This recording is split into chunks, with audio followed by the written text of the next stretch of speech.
Hati-hati. Ucapan adalah doa. Ucapan ini mengingatkan kita akan pentingnya berbicara dengan niat dan kesadaran. Setiap kata yang kita ucapkan membawa energi dan getaran yang dapat mempengaruhi diri kita dan orang lain di sekitar kita. Ketika kita berbicara, kita tidak hanya mengekspresikan pemikiran dan perasaan kita, tetapi kita juga mengirimkan energi dan getaran yang dapat memiliki dampak pada diri kita dan orang lain.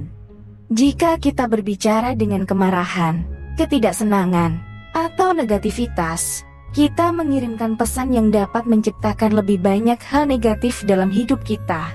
Sebaliknya, jika kita berbicara dengan kasih sayang, kebaikan, dan kepositifan, yang menarik lebih banyak energi positif dalam hidup kita. Dengan menjadi sadar akan kata-kata kita dan energi yang mereka bawa, kita dapat menggunakan kata-kata itu sebagai alat untuk penyembuhan, pertumbuhan, dan transformasi. Kita dapat memilih untuk berbicara dengan kata-kata dorongan, dukungan, dan ucapan syukur, menaikkan diri kita dan orang lain pada saat yang sama. Kita juga dapat memilih untuk tidak berbicara dengan kata-kata yang menyakiti atau negatif. Menyadari bahwa hal itu dapat menyebabkan lebih banyak kerugian daripada manfaat. Setiap orang yang dilahirkan pasti memiliki mulut.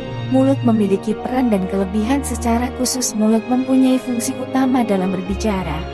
Berbicara di mana saja, kapan saja dan dengan siapa saja. Mulut yang dipakai untuk berbicara berkaitan erat dengan hati dan pikiran. Kapan dari hati dan pikiran? Ini berupa ucapan atau perkataan. Perkataan atau tutur kata memang bisa mencerminkan jati diri seseorang, mau bercanda atau serius. Allah Maha mendengar setiap kata-kata yang kita ucapkan. Setiap ucapan atau perkataan adalah doa. Maka janganlah berkata sembarangan.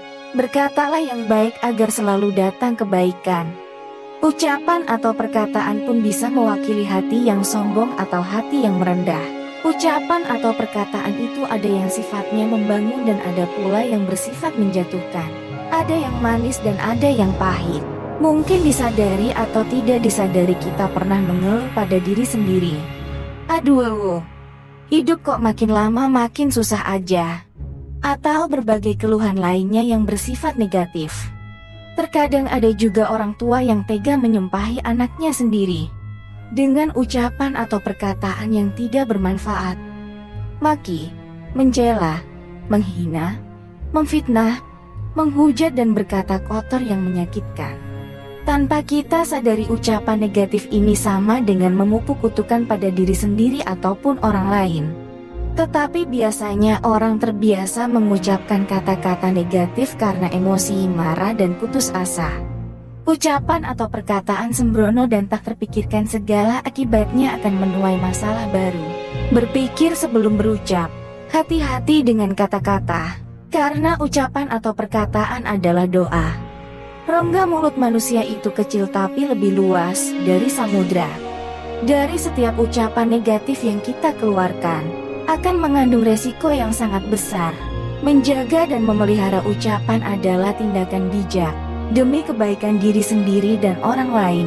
Biasakanlah dengan ucapan atau perkataan positif. Ucapan positif sama dengan memberikan harapan. Bukan mustahil ucapan positif itu bisa menjadi kenyataan. Oleh karena itu, ucapan yang baik adalah ucapan yang memperkatakan hal-hal yang optimis, membangun dan penuh keyakinan. Melalui ucapan akan terlihat bagaimana pola hati dan pikiran kita. Seperti ucapan yang sembrono sampai ucapan yang dipertimbangkan baik-baik. Ingatlah, melalui ucapannya, seseorang akan dibenarkan atau dipersalahkan. Berhati-hatilah dengan ucapan, karena ucapan itu adalah doa.